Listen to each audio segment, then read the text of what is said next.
Worried about the United Nations? Anxious about those bills piling up? Want to get away from it all? CBS offers you Escape.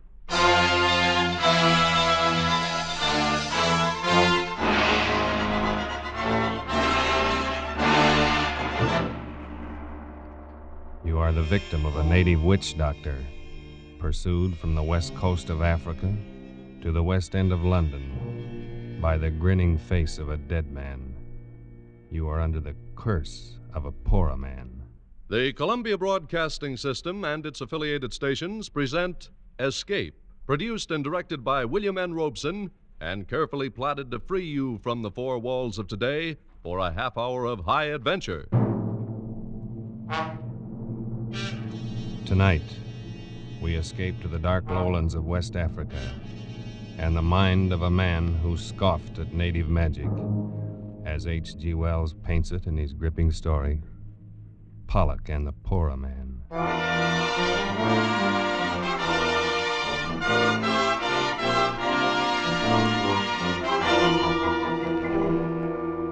I had spent considerable time in Africa, but I have given little credence to the many superstitions of the natives there. Voodoo curses, weird incantations of witch doctors, and the like had always seemed a pretty silly business to me. But that was before the affair of Pollack and the Porroh Man. Even then, while the thing was happening, I took little notice. It was only when I got back to England some months later and went to see Pollack climbing up the 3 flights of stairs to his lonely bedroom that I began to realize the ghastly truth of it. One look at him was enough. I had never before seen a man so unnaturally wasted, so prematurely aged and broken, so eerily mad as this man lying on the bed and looking up at me with haggard eyes. It was good of you to come, Waterhouse. Nonsense, old chap. I just thought I'd look you up and say hello. But I had no idea I would find you ill. Ill? Yes, I suppose I am ill. I suppose that's what you'd call it. But what in heaven's name is the matter, Pollack? I say, come closer, will you? I can barely see you. Why, yes, of course. I'll just drop a chair and... Oh, no, no! Pollack, man, what's the matter? Oh, no.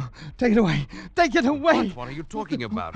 What is it, man? That thing in your hand. Take it away, please, for heaven's sake. What? Take it away. In my hand? Yes. But Pollack, this is only my hat. Your hat? Why, yes, of course. Just an ordinary black Homburg. Now, if its style is offensive to no, you... No, I just put it on the table, the floor, somewhere where I can't see it, please. Well, of course, old man. Yes, I suppose you think I'm mad. Now, don't be. I know you do. Everybody does. Because I'm used to it now. And the worst of it is, perhaps I am. I say, Pollack. Only I don't think so. Because I do see it. I don't care if no one else does. I can see it. See what? The head. That hideous face following me everywhere, grinning at me. And always upside down. Pollack, what are you talking about? You don't believe me either. Well, look at my wrist. It's broken. The bandage is still on it. That's real enough, isn't it? Well, yes, of course. Broken, you say? Yes. It did that. And my other accident, when I first got back to England, they said I walked in front of a bus, but I know better. It did that, too. A head? Exactly. You wouldn't expect to see a man's head come rolling down the middle of a busy street in London, now, would you? Now, Pollack, you'd better lie back, rest a bit. I'll call a doctor. Oh, you too. And I thought you might understand.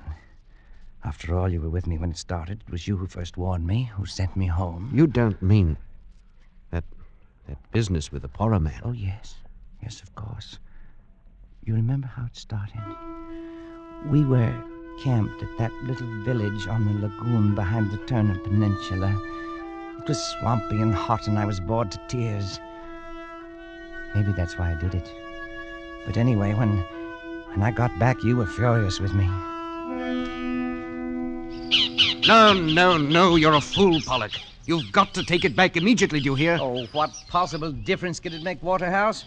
Why all this fuss, old boy? It's only a little wooden statue. Can't be worth anything except for a curio. You're not that stupid, Pollack. You know very well this is a Porroh idol. You must have stolen it from the hut of a witch doctor. Well, and what of it?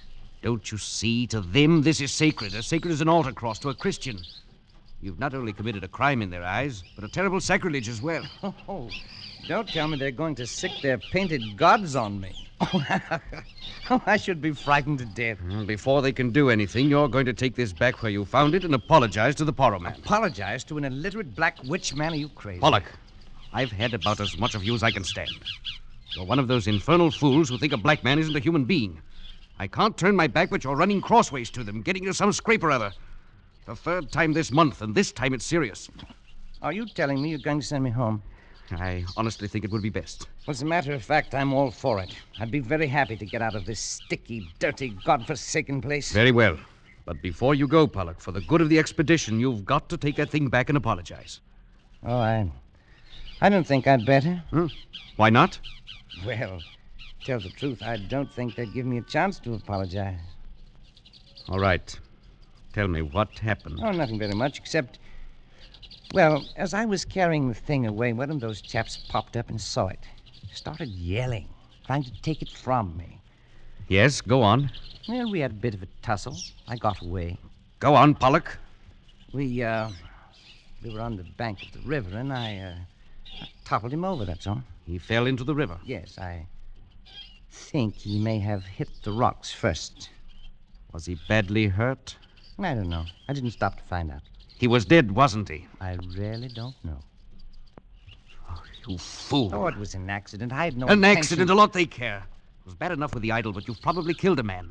We're in for it now. Well, there's nothing to be frightened about. Nothing. In the first place, I should think even your conscience would suffer a little. The second, you don't seem to understand about this Porroh business. It rules the country. It's the law, religion, medicine, everything. And these Porroh are the most vindictive men on earth. The one whose idol you stole and whose follower you killed will be duty-bound to do something about it. And there's no telling what he will do. Oh, come now. You don't believe in these voodoo curses and things? Of course not. I'm thinking of something much more real than that. I mean, you might try something rough. I can only advise you to lie low until we can get you out of here in the morning. I'll take you as far as Sulima and see you safe aboard a steamer. You needn't. I can go alone from here. Not far. You still don't understand this business. You wouldn't get a quarter of a mile from this camp alone.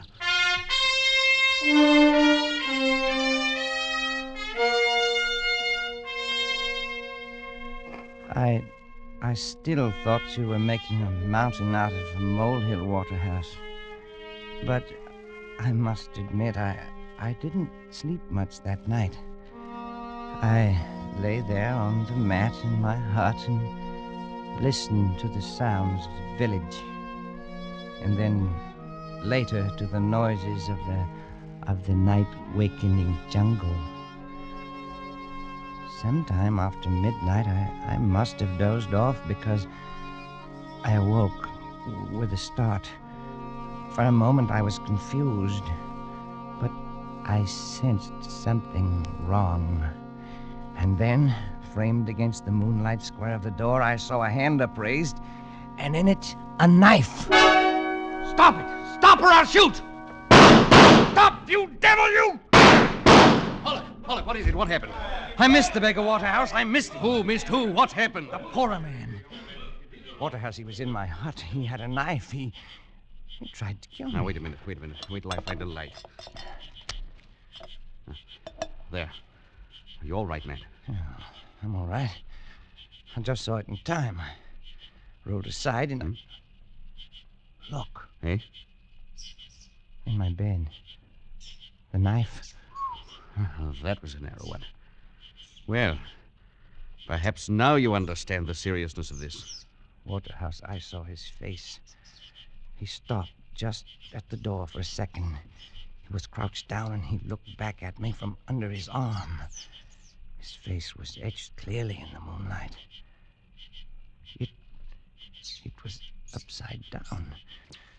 I'll never forget it. I'll get you a drink. Listen, Waterhouse, listen. He glared back at me with his painted face upside down and streaked with those hideous scars they cut in their cheeks. See that in my dreams. Steady on, old man. Here you are. Drink this. All right. Waterhouse. The idol's gone. I've just noticed the idol's gone. He took it. It's gone. Yes. Well, then it's all over. He got what he wants. He won't bother me again, will he?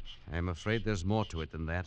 But he's got the blasted idol back, and he won't try it again. Oh, will he? I've just noticed something too, Pollack. There's something here on the floor. One of your shots clipped off the tip of his little finger. It's too bad you aren't a better shot. Why? Why'd you say that? Because I'm afraid we haven't seen the last of this business yet.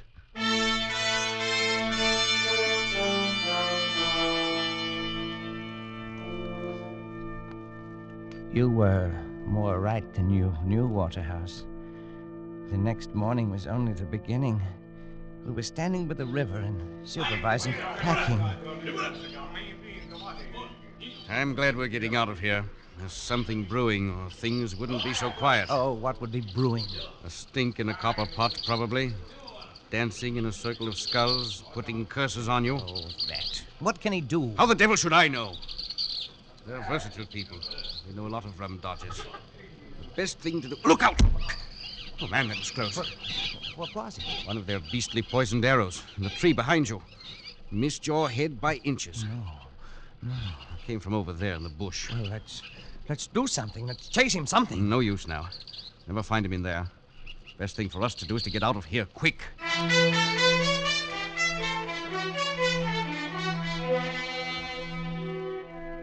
Well, we got out all right. You remember how we went down the river, keeping as far from the banks as possible? You thought I was safe when you got me to Salima and said goodbye, didn't you, Waterhouse? So did I. You said goodbye and went back to the interior. Nothing happened for 2 days, and I was beginning to feel that the whole thing was just a nasty dream. And then as I was walking in the compound, I was hit in the arm with a slug. It was a long shot. The bullet was spent. I only got a flesh wound. But I knew he was there.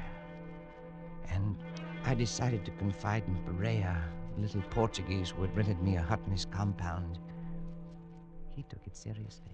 It is a personal question, you know. It's revenge, see? And he must hurry because you are leave the country. Yes, I'll be on the boat to Freetown in 3 more days. Then I'll be rid of him forever. Perhaps. Then there's this magic. Of course, I don't believe in it. Superstition. But still, it's not nice to think that wherever you are, there's a black man spends a moonlight night, sometimes dancing around a fire to send you bad dreams. You have any bad dreams? Well, there. Keep seeing the beggar's head upside down, grinning at me, showing all his teeth the way he did in the hut. Now, it's nothing to be afraid of. It's not pleasant either. Then they say Porroh men send snakes. You seen any snakes lately? Well, only one. I killed one this morning on the floor under my hammock. Almost stepped on him when I got up. Of course, it is coincidence. Still, I would keep eyes open. Then there is the pains in the legs and arms. I thought they were caused by miasma. Probably they are. When did they begin? Why, 3 nights ago, the night... Oh, blast it, it's nonsense. If I could just meet this devil face to face, with a gun in my hand... You might shoot him. But then he might shoot you. I think he do not want to kill you. Anyway, not yet. Their idea is scare and worry a man with their spells and narrow misses and pains and bad dreams and all that until he's sick of life. Of course, it's all talk, see? You must not worry about it. No, of course not. But... I wonder what he'll be up to next. Perhaps it is I who shall be up to something. What do you mean? Never mind. But I'm not one to just sit and take this.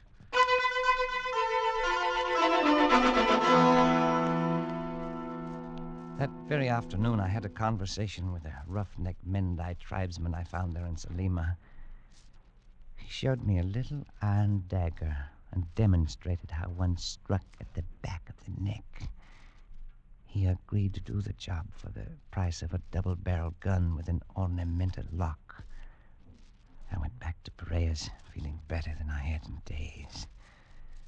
That night, the Portuguese and I were sitting in his living room playing cards, when suddenly the Mendai rough strode in without so much as a knock. Who is it? What do you want? Oh, it's you. Have done what you tell me. Have proof. What is it you have in the package? Is that blood dripping? Proof. Here. His head. Oh, no. This man you want.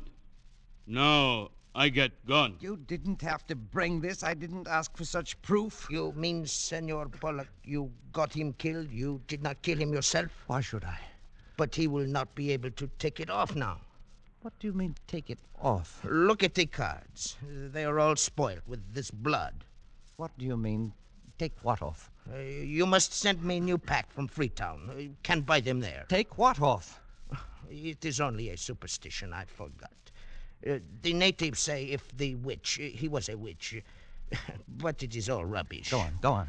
Well, they say you must make the Porroh man take the curse off or kill him yourself. It is very silly. Gun. No. Yes. I'll make it 2 guns if you'll take that beastly thing away. No. 1 gun. No. All right. Freya, that gun you have for sale, give it to him. I have the money right here. Yes. Over here. Now, take it and go. Thanks. It is funny how the head sits upside down. Just the way I saw him that night. Just the way I see him in my dreams. Like it was weighted that way. You will take him with you when you go. Maybe take him now. My cards are all spoiled. There is a man sells them in Freetown. You should have killed him yourself. Stop it!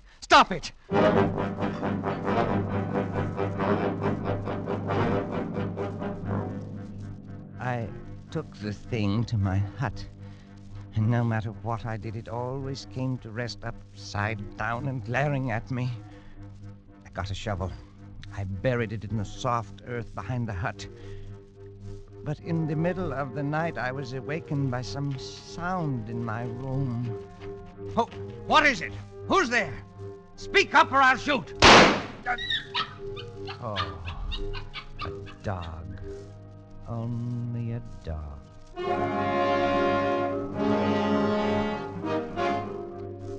Yes, it was only a dog.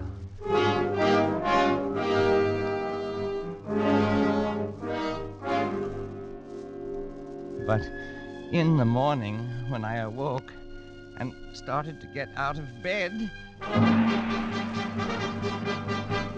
there it was, in the center of the floor, glaring at me upside down. It was uncanny until I remembered the dog. I found his paw prints in the dug-up earth outside, and I knew how it got there. I took the thing down to the river. I threw it as far as I could into the current.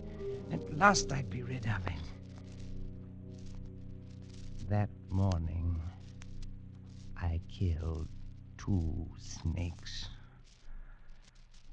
But late in the afternoon, the little steamer arrived that would take me away from this insane land of the Porroh and Freetown and civilization. I had almost begun to feel gay as that boat carried me swiftly away from the shores of the Porroh land. At last I would be free, and soon I'd be back where Porroh and curses and nightmares would be forgotten. I was standing at the rail, sighing with relief, when the captain of the steamer, whom I'd met before, strolled up and began to make conversation.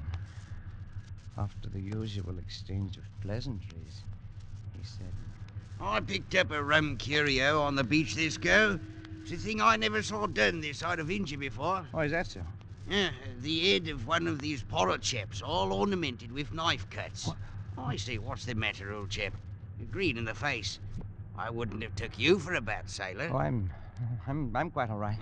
Well, this head I was telling you about is a bit queer in a way. I've got it in a jar of spirits in my cabin, and I'm hanged if it don't float upside down. What? Here I say, old chap, what's the matter? Stuart! Stuart! That was the last straw, I suppose.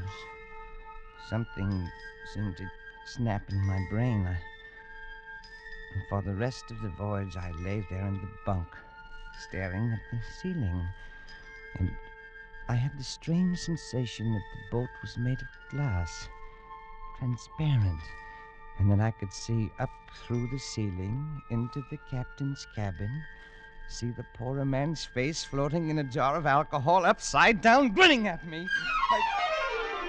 I suppose the actual head is still in the captain's cabin in Freetown, but it didn't matter. The Porroh man's work had been done by then, because now I carried it with me everywhere, in my brain. I saw it everywhere, anywhere. Any object that was round, like a hat or a pillar or a vase, suddenly developed features when I looked at it. Ugly, scarred features with a grinning, mocking mouth. Features turned upside down.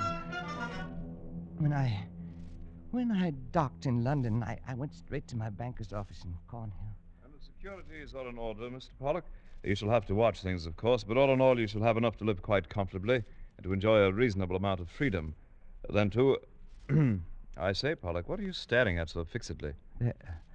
That thing, hanging from your mantelpiece. Oh, yes, I see. The potted fern. Rather pretty one, isn't it? Oh, yes, very pretty. I must do something about it, though. It's always dripping water down on the fender of the fireplace. Makes it rusty. I was wondering about that. It looks red, almost like blood. Rust, you know. Yes. Oh, by the way, that reminds me. Can you recommend a physician for mental troubles? I've got a little, what do you call it?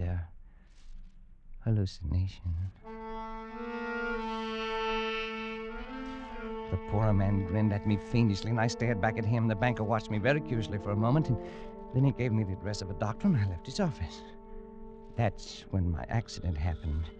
To a man who's been many months in the jungle, a busy London street's confusing enough.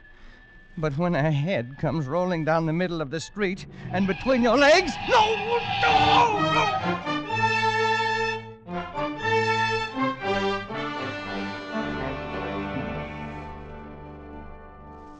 I was in the hospital for weeks. The only permanent injury, however, was the loss of the tip of my little finger. By strange coincidence, the same fingertip of the left hand that I'd shot off the Porroh man that first night. Well, even in the hospital, the Porroh man was with me all the time, everywhere. The doctors couldn't help me. My friends couldn't either. So I tried cycling in the country. But that thing kept rolling along beside me and getting tangled up in the wheels and spilling me. That's how I got the broken wrist. Well, the worst came only last week. I'd just come back from a long walk, hoping to be tired enough to go to sleep. And as usual, that bronze vase was over there in front of the big French window. And it... well, perhaps the poor man enjoys the view of the street 3 floors below.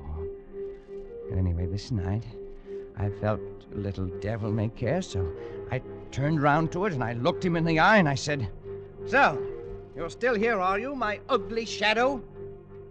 Yes, Pollack, I'm still here.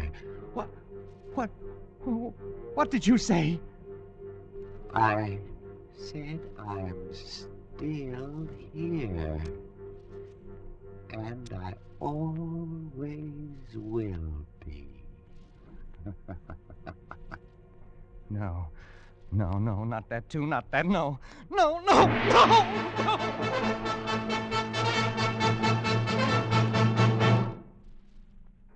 So, now you understand, Waterhouse? I not only see the Porroh man, I hear him, too. Pollack, old chap, this is frightful. Oh, it is rather, isn't it? I mean, you are ill, man, very ill. Now, surely there's something someone can do, some doctor. What can any doctor do? Can he take off the Porroh man's curse? Now, Pollack, that's nonsense. And you know it. Oh, is it? Of course, man. It's all in your mind. All, what do they call it? Suggestion. The power of suggestion is strong. You're impressionable. You've let these stories prey on your mind. You've got to snap out of it. Oh, I should have killed him myself. Pollack. I'd do it, too, with my bare hands, if only I had the chance. Man, you're talking rot. Look at him there. Look at him grinning at me. Pollack, that's only a bronze vase. Always grinning at me, more and more fiendishly every day. Stop it, you devil, stop it, you hear? Pollack, calm Stop yourself. Lie back. Rest. It. Rest, yes. That's what I need. If I'd only known, I'd never have left you there in Sulima alone. All this might have been prevented. Might it? Listen, Waterhouse. When you came in, I was just lying here thinking. I see him. I hear him. My sense of sight and of hearing is affected. And someday, my sense of touch will go, too. When it does, I know that will be the end. I'll be finished. And the Porroh man will finally have his revenge. Won't he? Pollack, old man. When you came in, I was lying here, trying to get up the nerve to walk over there and make the test. And I'm going to do it. No, I won't let you. You can't stop me, Waterhouse. Don't you see? I've got to. I can't go on like this. I've got to know. Have it over with. No, Pollack. It's beyond anything you can do. Stand aside. But stand aside, please.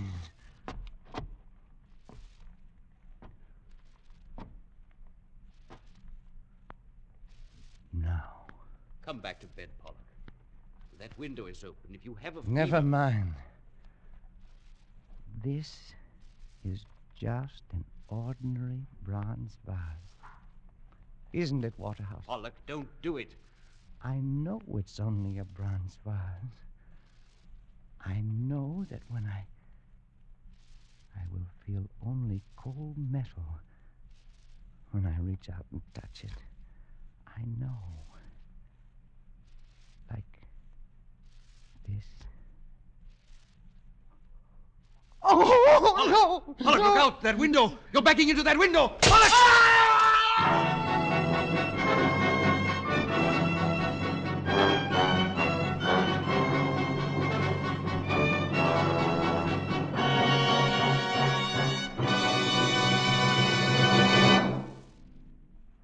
Escape is produced and directed by William N. Robeson, and tonight brought you Pollack and the Porroh Man by H.G. Wells, adapted for radio by John Dunkel, with Barton Yarborough as Pollack, Louis Van Ruten as Waterhouse, and Bill Conrad as Perea. The special musical score was conceived and conducted by Cy Fuhrer. Next week, You are groping through the darkened corridors of a gigantic department store in the dead of night. And suddenly you realize you're not alone. That 100 eyes are glaring at you from the shadows. 100 hands reaching for your throat.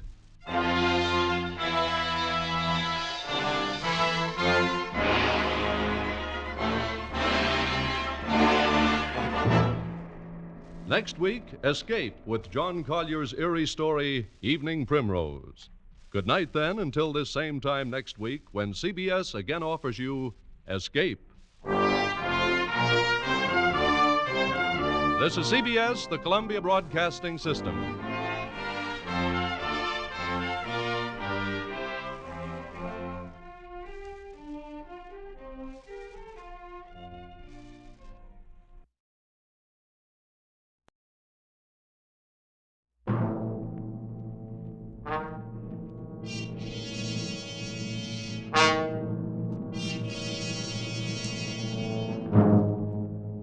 Did you lose an election bet yesterday? Feel a bad cold coming on? Want to get away from it all? We offer you Escape.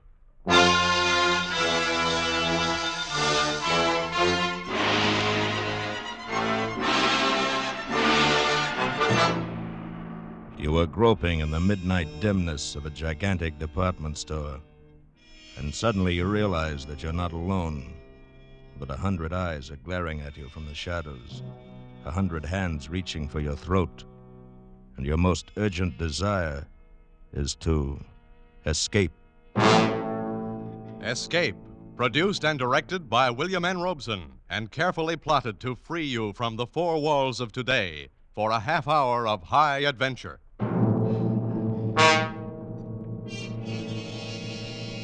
Tonight we escape to the dark labyrinth of a giant department store in the dead of night, and to a fantastic world of night dwellers, as John Collier imagines it in his eerie story, Evening Primrose.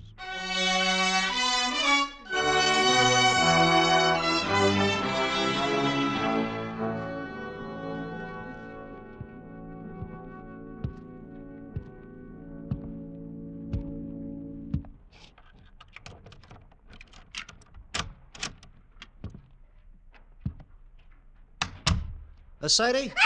Sadie, hey, what's the matter? It's me. Oh, Sam, you nearly scared me to death. What do you mean coming in so quiet? Hey, I didn't mean to scare you. I thought you'd be asleep. I didn't want to wake you. Oh, Sam, I'm glad you're home. Hey, what's the matter? Oh, it's terrible. You gotta do something, Sam. What's terrible? It's this. Just look at this. What's terrible about that? Looks like an ordinary pad of paper to me. Yeah, that's just it. That's just what I thought. But it's got writing in it. It's awful. Oh, wait a minute. Maybe you better tell me what this is all about. Well, today I went shopping down at Bracey's department store. Yeah? I needed some writing paper, so I picked this up. It was on top of the pile, and bought it and brought it home. But tonight when I opened it, I found it's got writing in it. Well, that's nothing so terrible. Just take it back tomorrow and make him give you a new one. Oh, no, you don't understand. It's what's written in it that's so terrible. What do you mean, what's written in it? Here, you gotta read it. Oh, Sadie. No, right now. Read it. Look, Sadie, I'm tired. I've been bowling all Please, evening. Sam, please. Just read it. All right, for Pete's sake. October 13. Today I made my decision. I decided to say goodbye to the world, to get out, leave, break away. And I have done it. Oh, Sadie, there's a lot of... Go on, read. And now I am free. Really free. Yes, I am free at last. The world is an intolerable place for a poet. I was broke, starving, at my wits' end. And then I had a brilliant idea. I would escape to a place where I had no need to earn a living, where I could write to my heart's content in peace and security. Where is this place? Right under your nose. So close you'd never think of it. I am now living in Bracey's department store. I have everything within arm's reach that anyone would need or desire. And it's all free. Absolutely free. I arrived this afternoon. I'd spent 3 days looking over all of the department stores in town. I decided on Bracey's because of the completeness of their food department. Therefore, this afternoon, I entered the store and went immediately to the 4th floor, to the rug department, and hid myself in this dusty, out-of-the-way corner behind a pile of carpets. Once I'm settled, I'll furnish it with the best of modern pieces from the furniture department. It's small, but I'll be cozy enough. And safe. After the store closed, I made my first venture out. I tiptoed as far as the stationery counter and got this paper, the writer's primary need. Now, after making my initial entry, I'll go out and get food, wine, the pillows for my bed, perhaps a fancy dressing gown. This is perfect. I'll be able to write here. Dawn, October 14th. I'm almost too unnerved to write this. The whole thing is unbelievable.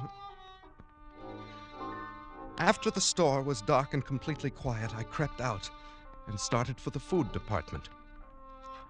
One's footsteps echo hollowly in an empty department store at night, and I found myself gliding along the floor on tiptoe, moving as silently as possible. But the sound of footsteps persisted.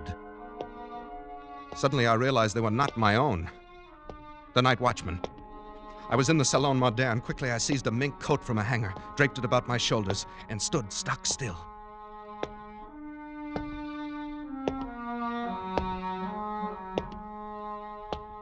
I could have reached out and touched him, but he passed by without so much as a glance. I started to smile, but the smile froze on my lips. There was someone else here. I was looking straight into a pair of eyes.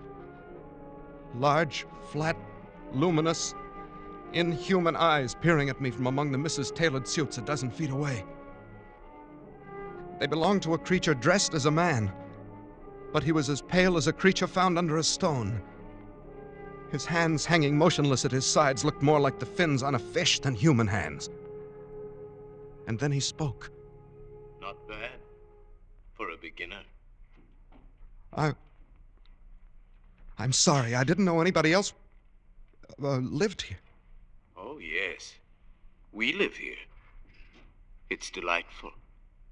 We? Yes, all of us. Don't you see? Look around you. I looked around. I saw nothing. I looked again. I saw an old man come clambering out from behind a clock. There were 3 elderly ingenues, incredibly emaciated, pale as lace, almost transparent, simpering before the perfume counter.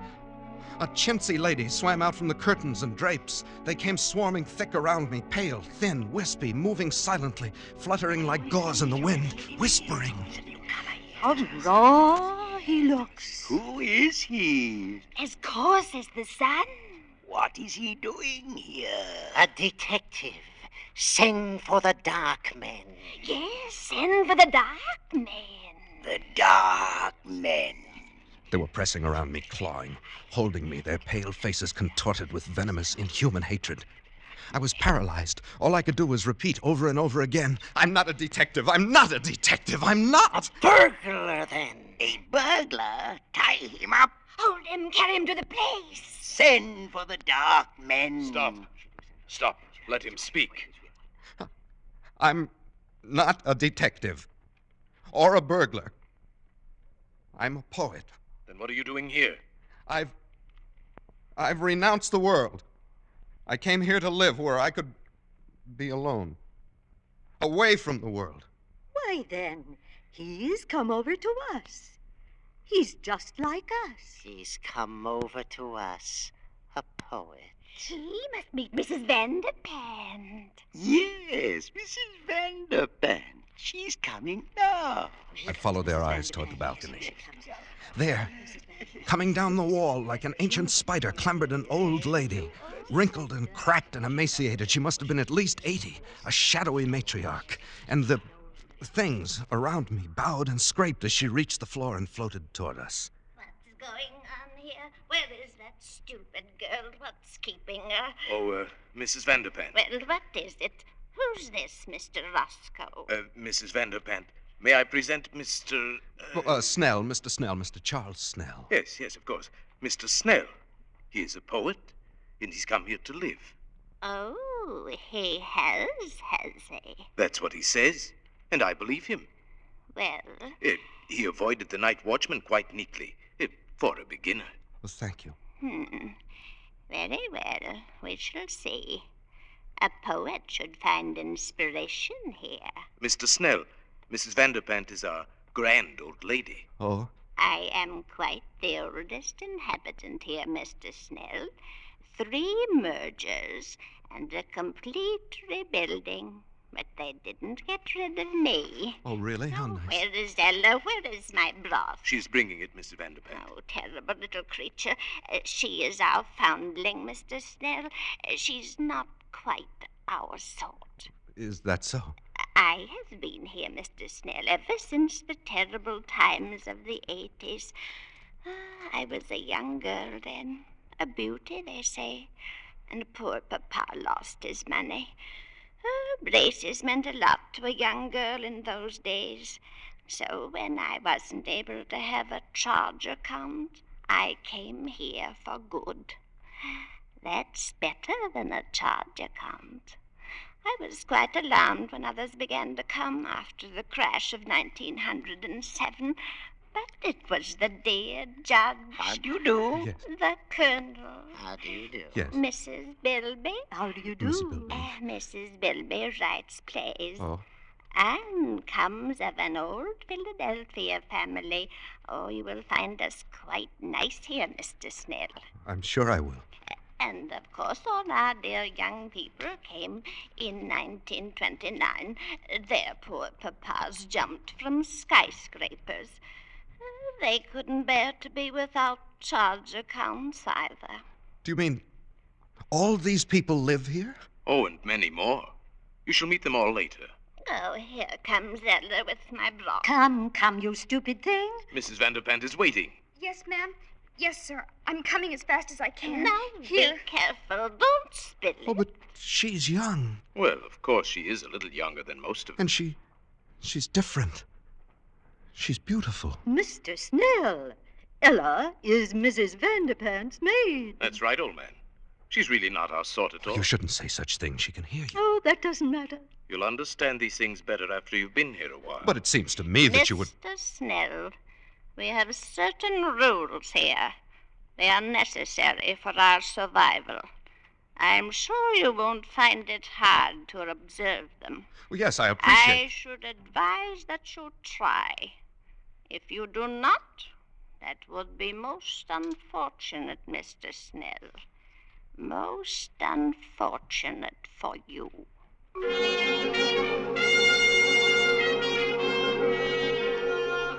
October 15th. You can imagine my feelings last night. My first thought was to escape as quickly as possible. In fact, I planned to wait till morning when the store opened, then quit my hiding place, mingle with the crowds, and leave Bracey's forever. But just at dawn, Mr. Roscoe brought me a cup of coffee, which must have been drugged, for I fell asleep. And when I awoke, I found I had slept all day, and night was closing over the store once more.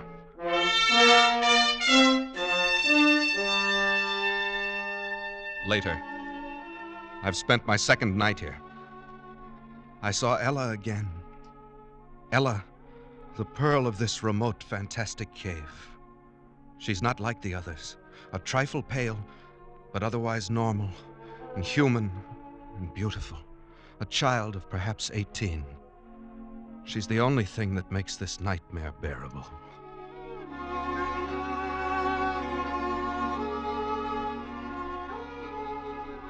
October 20th. Escape seems almost impossible. There's a very effective burglar alarm system and the doors are all carefully guarded. But that's nothing compared to the Dark Men. Who are the Dark Men? I don't know. But they threaten any transgressor with these Dark Men. I shall try to discover who they are. At least I am sure I'm watched, though they've begun to trust me now. Speaking to the night watchman would be suicide. Even if he believed my fantastic story or didn't shoot me as a burglar, I'm convinced that neither Ella nor I could get out of here alive. She and the night watchman are the only real people here. And how the others hate the night watchman. Odious, vulgar creature. He reeks of the coarse sun. Oh, come now, Mrs. Bilby. He's really a personable young man. Very young for a night watchman. Mr. Snell, sometimes I wonder about your taste. You mustn't stay so much to yourself, Mr. Snell. You must become better acquainted with our ways. Yes, old man. You must come to the play tonight. We're going to be entertained with one of Mrs. Bilby's tragic comedies.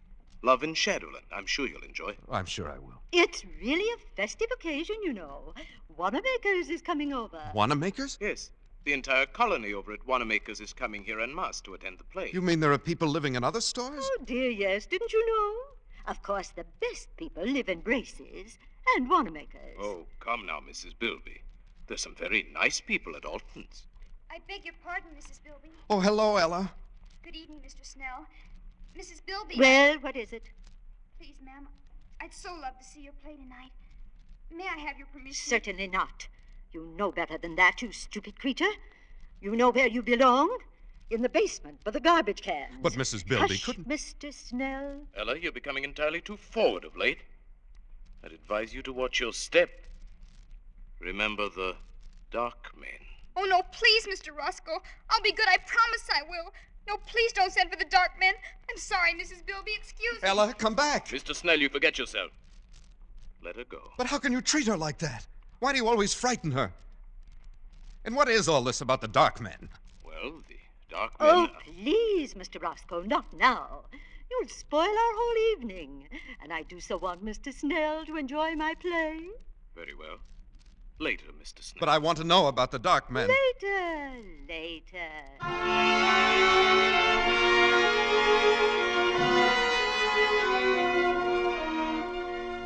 October 21st. At last I found an opportunity to speak to Ella alone. I hadn't dared to speak to her before. Here one has a sense always of pale eyes secretly watching. But last night at the play I induced a fit of hiccups. As I anticipated, I was sternly reprimanded and told to go and secrete myself in the basement where the night watchman wouldn't hear me. This was exactly what I had planned. I went to the basement. There in the darkness, among the garbage cans and the rats, I heard sobbing. Ella! Ella! Oh. Ella, is that you? Yes? Why are you crying? What is it, Ella? They wouldn't even let me see the play. Is that all? Oh, Mr. Snell, I'm so unhappy. There. You mustn't cry. You're the only one who's kind. Ella, why are you here? Why do they treat you so differently? Because I'm not like them. I didn't choose to come here. You mean you're held prisoner? Yes. You see, I was only 6. I came here on a shopping tour with my mother. I got lost and fell asleep behind a counter. It was dark when I awoke and they found me. Some of them wanted to send for the dark men because they were afraid I would tell on them. But Mrs. Vanderpant said no, I could stay and be her maid. I've been here ever since. Since you were 6? Haven't you ever tried to get away? Oh, no. I don't know anything about out there. I wouldn't know what to do. Besides, I'm afraid if anyone tries to get out, they send for the dark men. Ella, who are the dark men? Don't you know? Oh, it's horrible. Tell me. You know how people live in all the stores, at Gimbel's and Bloomingdale's. Yes, I know. Well, the dark men live at the Undertaker's. Good heavens. And whenever someone dies or breaks the rules, or when a burglar gets in and sees these people and might tell, they send for the dark men. Oh, horrible. They put the body in the butcher shop in the food department. And then the dark men come. I saw them once. It was terrible. What do they do? They go in where the dead person is. They have wax with them and all sorts of things. And when they're gone, there's just a wax model left on the counter. Then people put a frock on it, or a bathing suit, and mix it up with the other wax models in the windows. And nobody ever knows. Ella, you mean all these dummies around us? Oh, not all of them. But if you displease these people, the same thing will happen to you.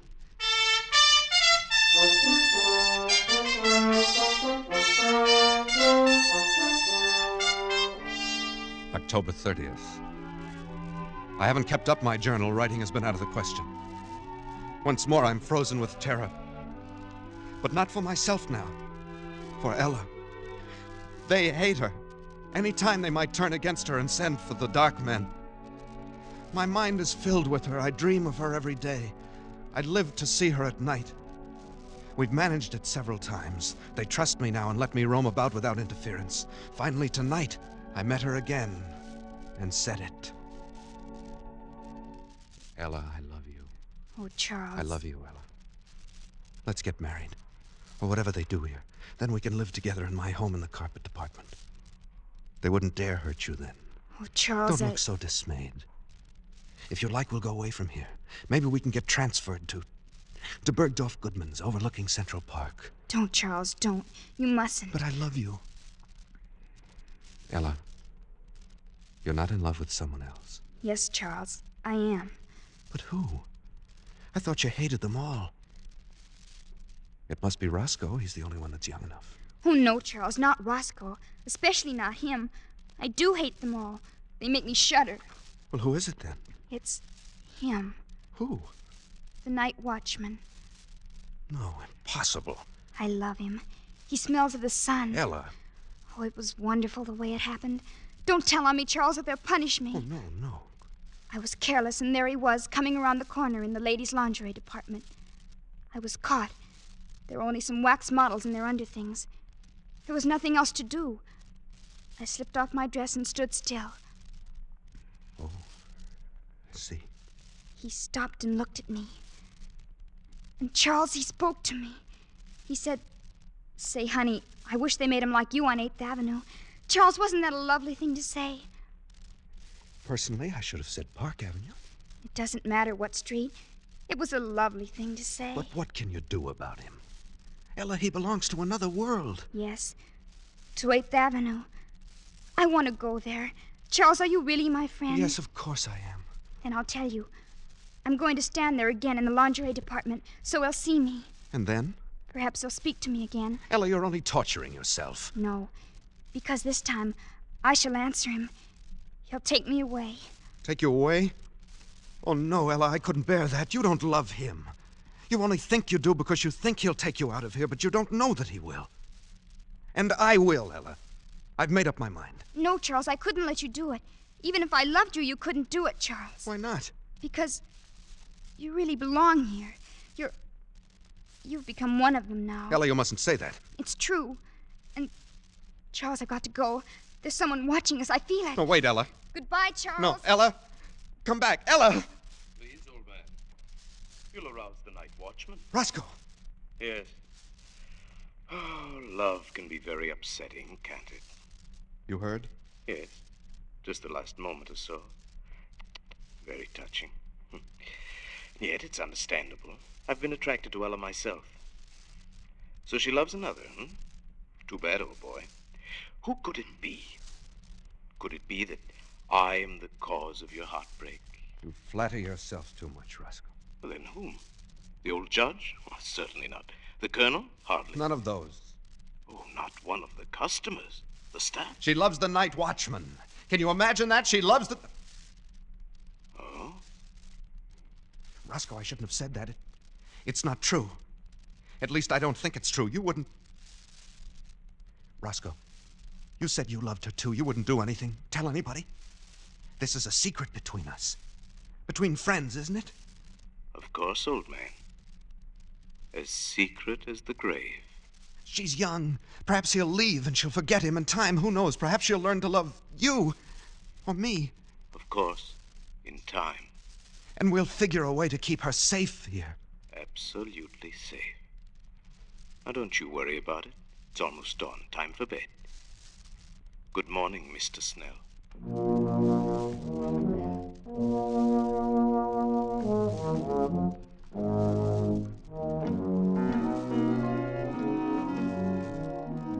Early evening, November 4th. I was a fool.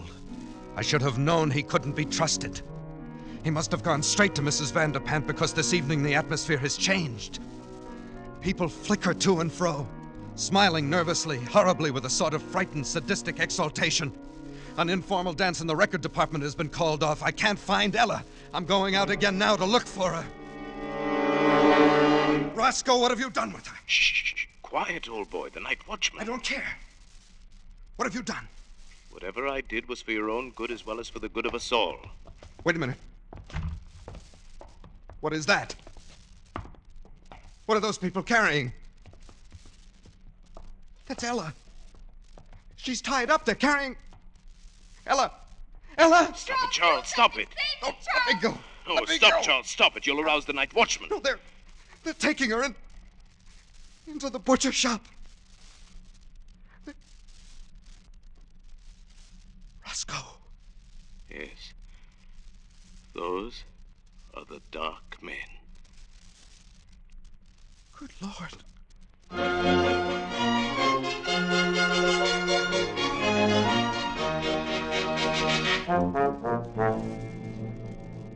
Midnight. I'm scribbling this last entry hurriedly.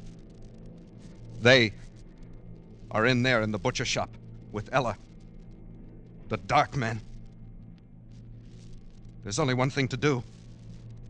I'm going to find the night watchman and tell him. He and I will save her, if we can. And if we are overpowered, well, I will leave this pad on the stationery counter. Tomorrow, if I live, I will recover it. If I do not, whoever finds this and reads it, look in the store windows. Look for 3 new wax dummies. 2 men, 1 rather sensitive looking, and a girl. She has blonde hair and blue eyes, and her nose turns up a little. Look for us, and then find them. Smoke them out. Exterminate them. Avenge us. Oh, Sam, isn't it horrible? Ah. We got to do something. Tell somebody something. Oh, Sam, what'll we do? Do? Well, nothing. Go to bed. But Sam! Well, whoever wrote this has sure got a weird sense of humor. It's probably some clerk down at Bracey's who ought to be fired. But you mean you think it's just a story? Are you kidding? You don't believe this stuff, do you? Well, I don't know. I Oh, just... forget it, baby. Come on, snap out of it. I shouldn't leave you alone. You get too many ideas when I go out bowling at night. But, don't you think maybe we ought to just, take it back and show somebody? Oh, nuts. It's not worth the bother. They'd laugh at you, baby. They'd think you were crazy or something. Yeah, I guess you're right. I guess I was silly. Forget it. Oh, come on. Let's go to bed. Huh? I'm tired. Okay, Sam. Gee, there for a while I sure was scared. I even forgot what I was going to tell you. Sam, I found the cutest dress today. Only $19.95. Yeah, baby? Yeah. It was in the window at Bracey's. It was on a beautiful little wax model with blonde hair, blue eyes, and a turned-up nose. And there were 2 men standing beside...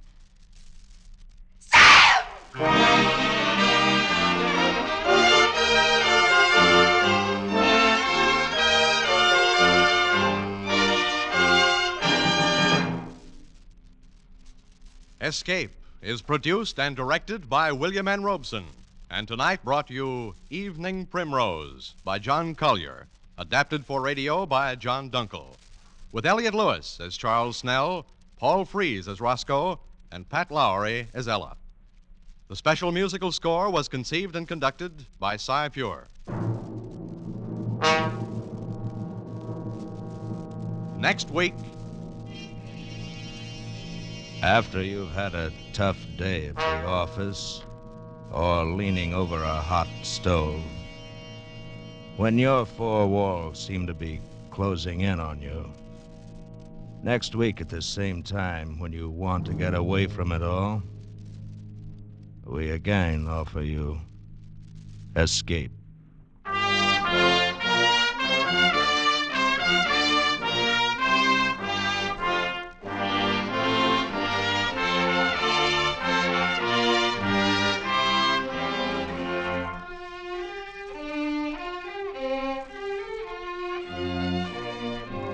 This is CBS, the Columbia Broadcasting System.